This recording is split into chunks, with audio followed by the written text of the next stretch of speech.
Hey, it's Heather at Adventures in Gardening, and this is the June Garden Tour.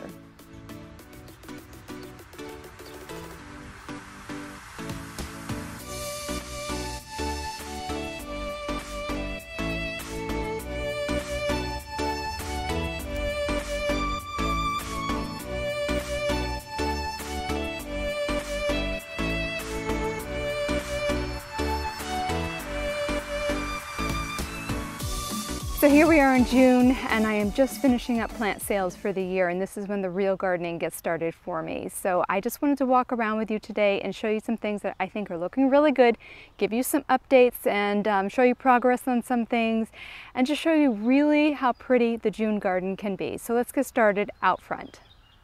So here we are out front, and you can see that the knockout roses are looking really great.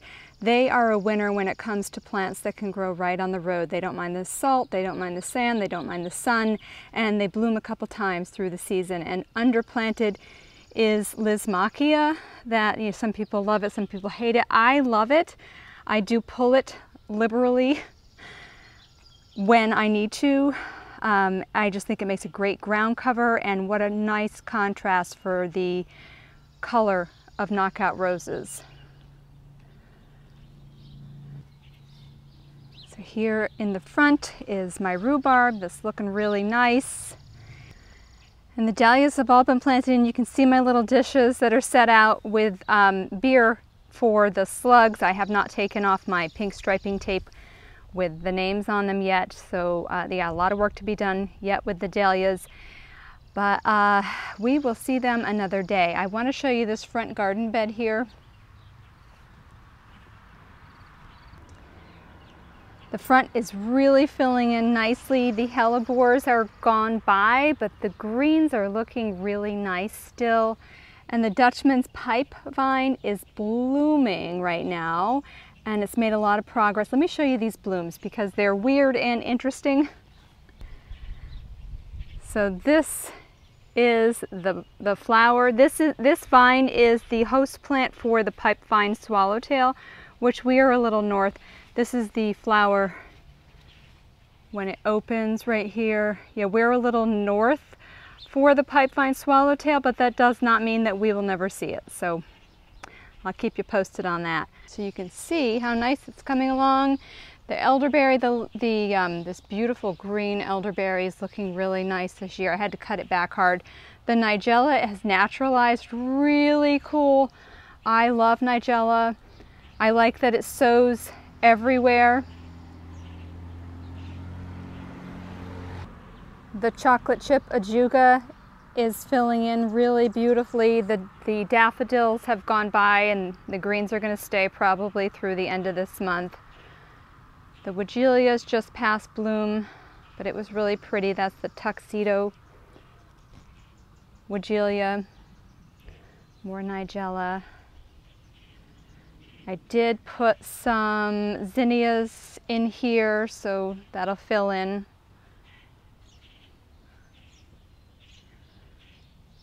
Astilbes are getting ready. That's a white astilbe getting ready to bloom. And the sedums are filling in beautifully. My pots this year, most of my pots I do from seed, plant either cuttings or seed, and these pots are the exception. So I got some pretty pink thunbergia and sweet potato vines, 2 different colors there. And the King Tut that I overwintered, papyrus in the center, so both of those pots there. So let's go up on the porch, and I want to show you my containers.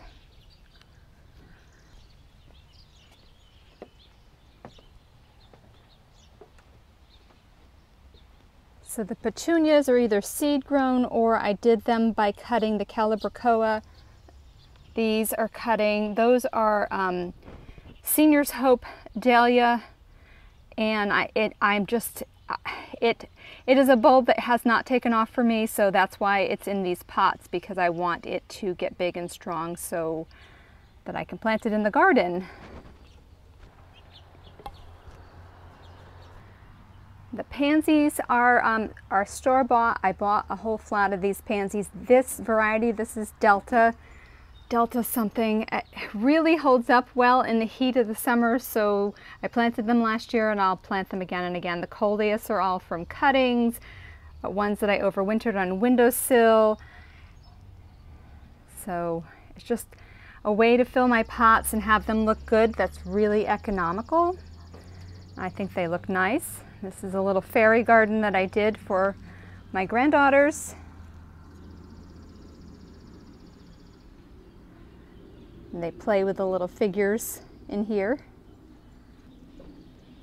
And the begonias I did by cutting, and the coleus, but this is the Mimosa pudica, the sensitive fern. And I like those in shade containers, and also because the kids like them. Here's Rose Tebow, relaxing. Another container with my favorite coleus in them.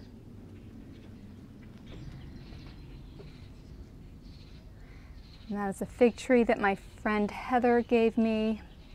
That was her dad's fig. I have a couple other figs that I'll show you as well.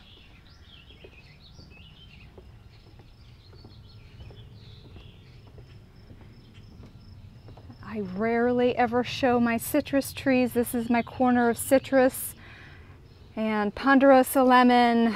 This this is an orange. That was my grandmother's. It's very old.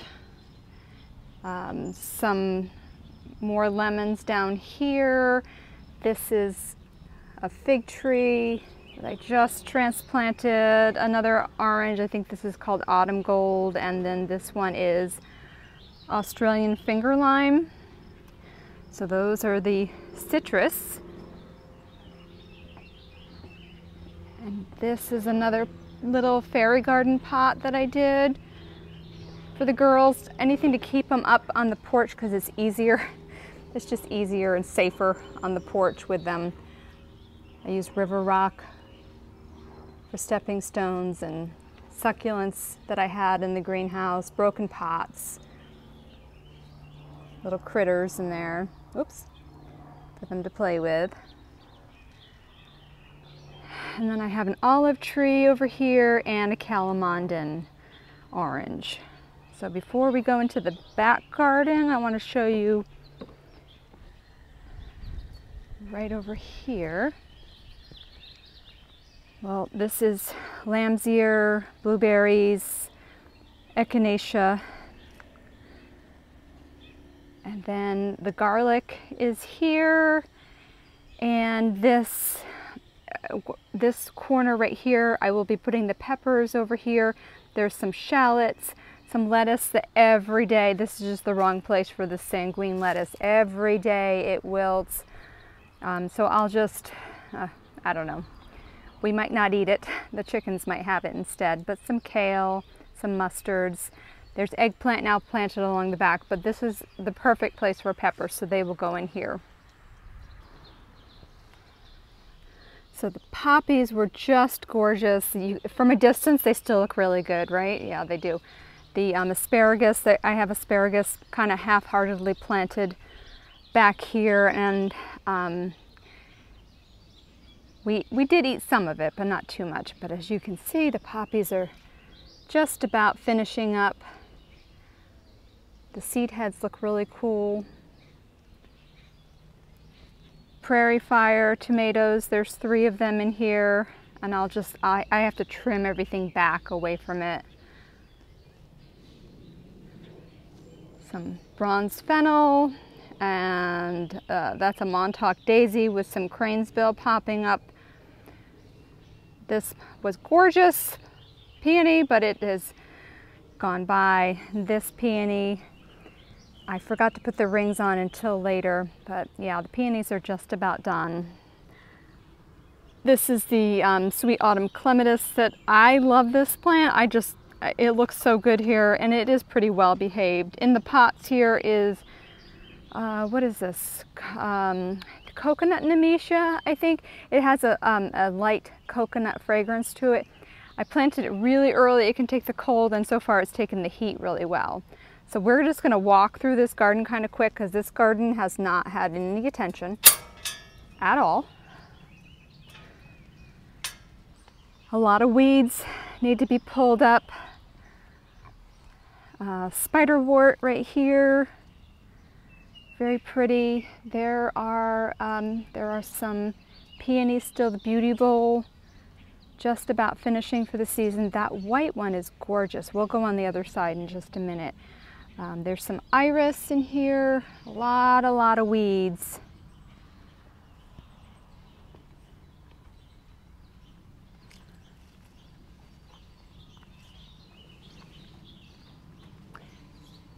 This is Amsonia. Amsonia is like this huge shrub. Self-sows everywhere. That is one exit way out. I've got some small buddleia. I forget, it's a dwarf variety. And then this is a really big one here.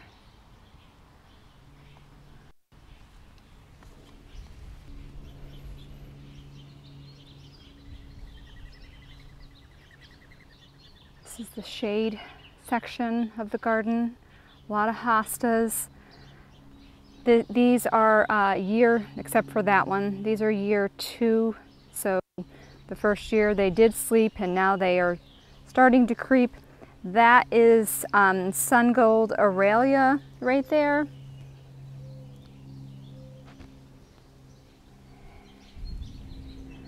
And then these are the more mature hostas over here. Blue Cadet, some in substance.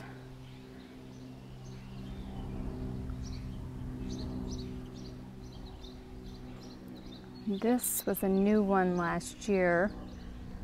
I don't remember its name. This one is Coast to Coast. Looks really great with the hellebores, right? Yeah, I love contrast. A few house plants over in here. Solomon seal, looking great.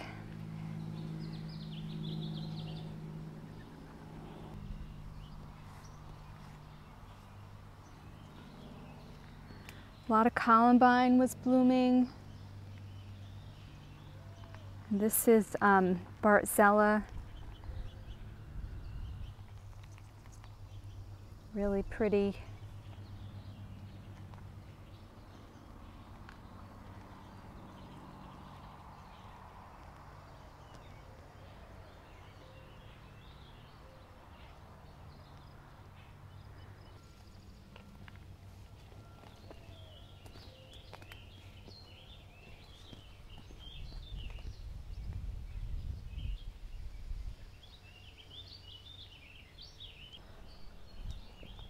And then again, these pots were all either from cutting or from seed. I've got some marigolds, some zinnias, some petunias. There is some Thai basil in this one, some celosia.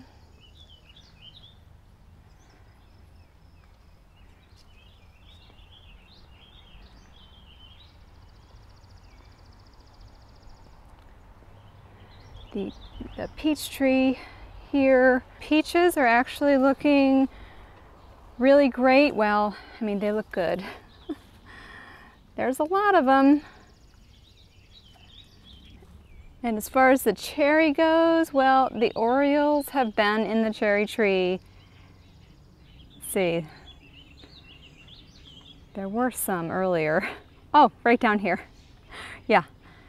And they have been after them since they were just formed. So I don't have much hope that we will have cherries, but it keeps the wildlife happy, keeps the birds happy.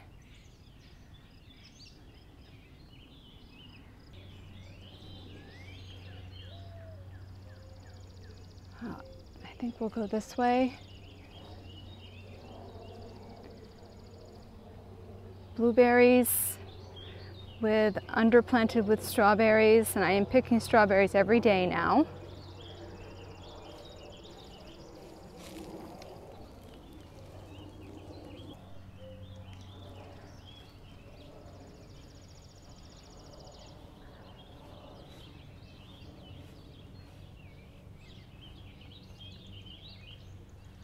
I have some more echinacea here. My hedge, look at my hedge. It's coming on really nice. These skinny little sky pencils to hide our utility board back here. So this garden is mostly planted here. I have a little bit more that still needs to be done. This lettuce that I did this year, this outrageous lettuce, is looking nice. There's more of it over there. Okay, so this panel right here has Cordy Boo tomatoes on that side, and that side has Black Beauty, hot peppers over there, mystery peppers on this side because I don't really remember right now. But the peas, we are now eating peas every day, and this pea is Green Beauty, and it is a large edible pod. Even when they get really big, they're still edible. They're still not tough. They're tender. They don't get bitter. I really like this pea. I've been growing it for years. And then on this side is Tall Telephone, and this is the shelling pea. It's got the white flower to it, and they just are tiny. They're tiny right now. Some more of that lettuce. I've got the cherry tomatoes planted on both cattle panels. I've got cabbages back there. Small patch of onions. I had a hard time with onions this year. I don't know what happened to the seedlings. Then I've got Purple Rain tomatoes back here. More, I'll show you the lettuce. This sanguine lettuce is really very pretty. This is the one that's planted in that hot corner up there. But it does really well here. This was an early planting. The peppers in pots are Mira peppers. They're kind of like a little cream colored beige sweet pepper. I've got some beans down in here. And when you're standing in this garden, you can pick the strawberries. Right here, we like to sit the kids up here and let them eat to their heart's content. And there's some more green beans down here, and then there's some potatoes over in there. So in this little, yes, I plant things close together. I pull things out when they get tired and put new plants in. I'm constantly planting so that no beds stay empty. But out of this little section right here, I think we got 100 pounds of potatoes last year. We had them for most of the winter, so that was really great. It was a really nice potato.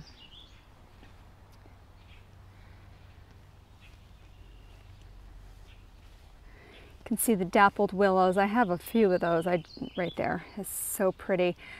This is my apple tree, North Pole apple tree that I planted 2012, 2014, somewhere around there. And it hasn't had a pollinator until last year. And there's its little pollinator right down there. And there are apples on the pollinator.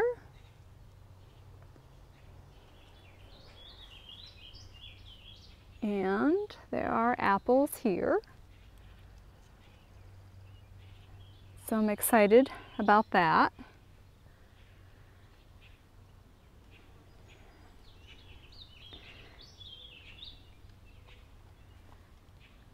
More petunias. I'll show you these. I like this little cluster of pots here, and then more Lismachia on my stairs because I stand on it, walk on it, covers the soil, looks good all the time. The Dichondra I started from seed the year before and overwintered it. And I have two dwarf cotoneasters on either side of the stairs here. They're there so I don't twist my ankle. I had to put something on either side of the stair so I wouldn't walk off of it. So that's a really pretty view. I like this view. The grapes on the shed over here. I'll show you the grapes. And then there's, oh, this is another container. There's Tulsi, my petunias. There's some ageratum in here.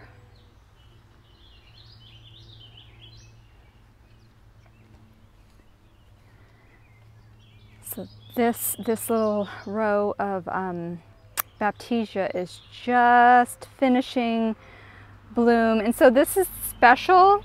This is a special plant to me. When my daughter was young, when she was little and I homeschooled her, we would go to Sturbridge Village all the time in Massachusetts. And I always loved looking through the garden, and there was this old woman who worked there that saw me admiring the plants, and she came over and she put her hand out, and I put my hand out because obviously she wanted to give me something, and she gave me these seeds. Now, I don't think she was supposed to. I think they've changed their policy since then because they now sell their seeds, but yeah, no, that's where this plant came from. So you can see the clusters of grapes. Can you see them? I do need to go through here and, here, let me try this way. I need to go through here and prune all of these wild ends. That'll take me probably a good half a day, but little tiny baby grapes. So the season comes on so quickly for me. It happens like in a blink of an eye. Look at this clematis. Oh, can we look at it? Maybe. Hold on. Isn't that pretty? The last video I did, I was like, look, you can barely walk in the greenhouse, and now the greenhouse is just about empty. I've got my pots with boxwood and sedum.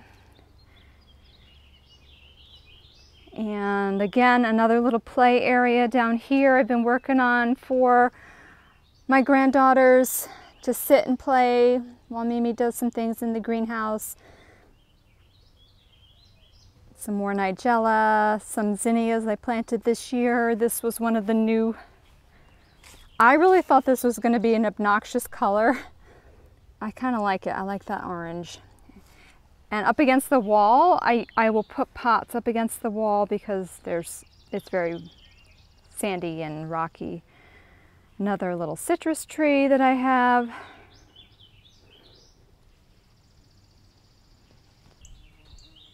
So these are the plants that I have yet to put in the garden. Here is some leftover tomato plants. I still have a few people coming to get tomato plants, and I will do some online sales still. I've got eggplant that I'm not sure where I'm putting it quite yet.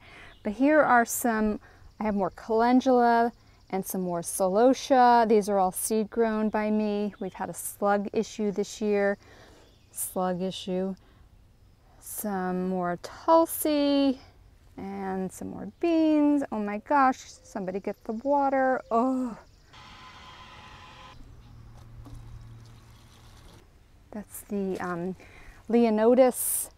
That is a cool tall plant. Some marigolds, some more zinnias, and some green onions there. So I've got these two pots on either side of the greenhouse that are planted up. They have three stock plants right there, and some calibrachoa, some petunias, some sweet peas in the back. I have yet to do the wreaths. I intend to do the wreaths, and so it is very hot in here, a little messy, a little like, you know, throwing things in here. And I've got tamarillo still, some basil that need to be potted up. These peppers are my peppers, and they'll stay in here. They like the heat. They'll get nice and big when I pull the salad greens out of that corner I showed you. There's my fig tree. The fig tree needs to leave out of here. It gets too hot. Yeah. But the jasmine, well, the jasmine looks a little hot too right now, doesn't it? But it smells wonderful. This is the silver fir tree tomato that I'm going to put in 1 gallon pots. I'm probably going to do a farmer's market with container tomatoes. And nobody wanted black strawberry tomato this year. Yeah, Did I sell one? I might have sold one. I'm growing them. I like the tomato. I need to find a few more spots to put them. But that is all that's in the greenhouse right now. Oh, there's still a few dahlias right down there.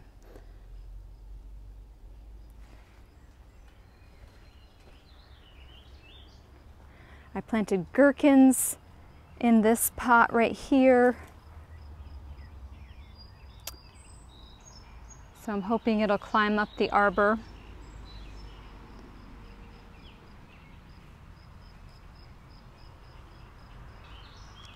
I've got the bottle brush buckeye that I just am in love with this plant. It has buds on it.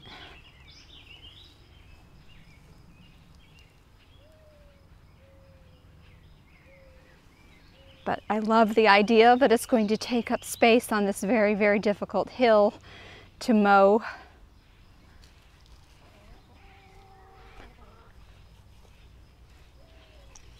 So the elderberries, these are my cultivated elderberries down here. Going to have a lot of elderberries. Look at all the blooms.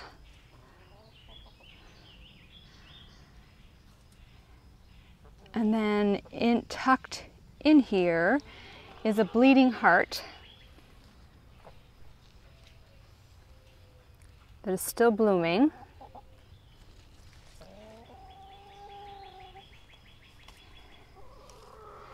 And some other shade-loving plants. Some Brunnera in the back.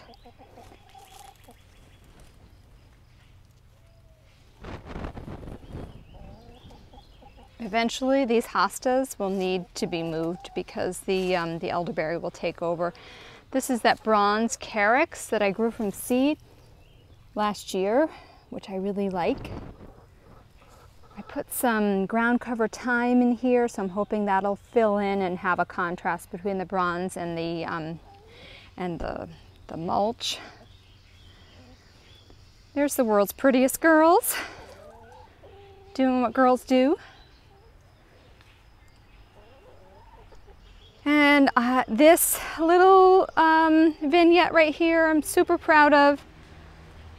I think this spirea is called Candy Corn, and it had a lot more color to it early in the season. It does keep this pretty lime color. But for years, this whole area was Hemerocallis fulva all through here. You could not walk through here. The dogs did, and then they would trample it. But I did the 3 spirea. I did the Oh So Easy rose with more of that bronze carex.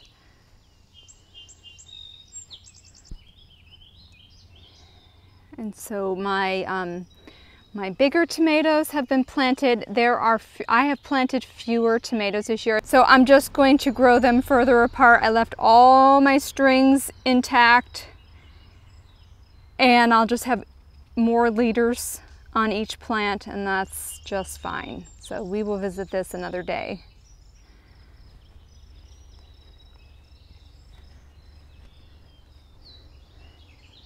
I barely touched this garden here. Looks good from a distance. Got some milkweed in there. Huge Montauk daisy, huge.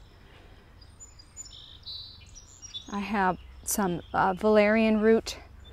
I love the fragrance. It smells like baby powder to me. There's another Amsonia with its ferny leaf foliage. And that is perennial sweet pea that I just kind of tucked it all in. It wanted to go all over the place. And this is the native elderberry. Wow, that's really big.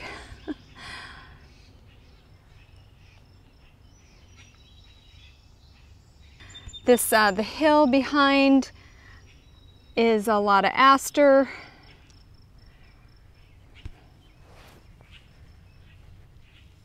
A lot of echinacea, a lot of rose campion, which I do not really like rose campion. I don't like that it sows everywhere. So I do pull a lot of it out. But this is problem solving 101 because I needed stuff that would cover this hillside and look nice and attract pollinators.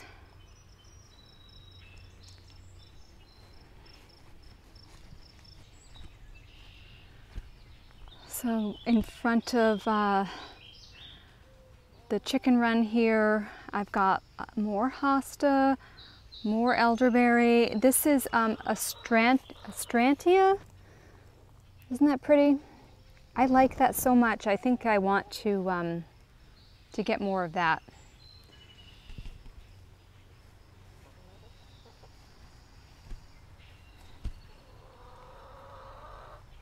The climbing hydrangea, no, not climbing hydrangea, that's oak leaf hydrangea. This is hostas that I put in over the last 3 years. This is Dancing Queen. Let's see. Looks really good. More hellebores. There's Boo Boo down there in his daytime home. He goes in during the nighttime.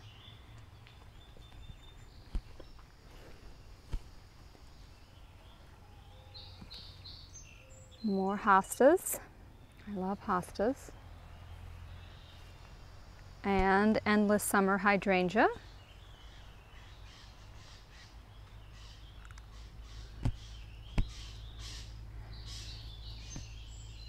So over here, well, first of all, I put these 2 raised beds in, and we are totally pushing it on the amount of sunlight that these get, but I really didn't have any other place that I wanted to put them. So we spend a lot of time down here, and I just wanted to make it feel more like a room. This was the one area that never did have that feeling that I like in a garden. I like gardens to feel like have walls and ceilings and floors, and this area lacked that. So there used to be a mound here, and the bench was always right on the other side. I shoveled the mound out, got rid of all the soil. The soil was like no good. It was full of sand and rocks, so I got rid of all that, and then I put a grass path. I don't know if you can see the grass path or not. And then this structure used to be over our grill, and a storm blew it over, and it's a little warped, but it does the trick, okay? Put my hanging baskets on it, planted blackberries. This black raspberry was always here, and I just redirected it up this structure. But yeah, so I underplanted each side. So now this, my idea, and I know it should be slanted this way to have that feng shui going into the beach area, but no, this is a little path, and we've got some plants. I have my hanging baskets, and we have our raspberries.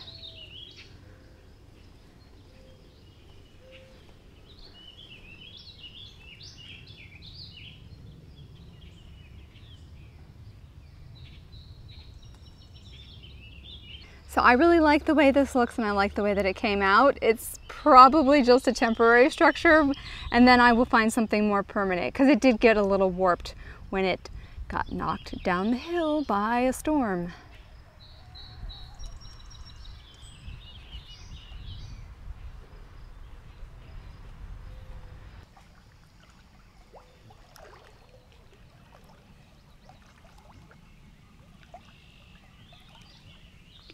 So that's it for today's garden tour. I have to get back to work now, but thanks for joining me. Give me a thumbs up if you enjoyed it, and subscribe so you don't miss out on the next adventure in gardening. See you soon.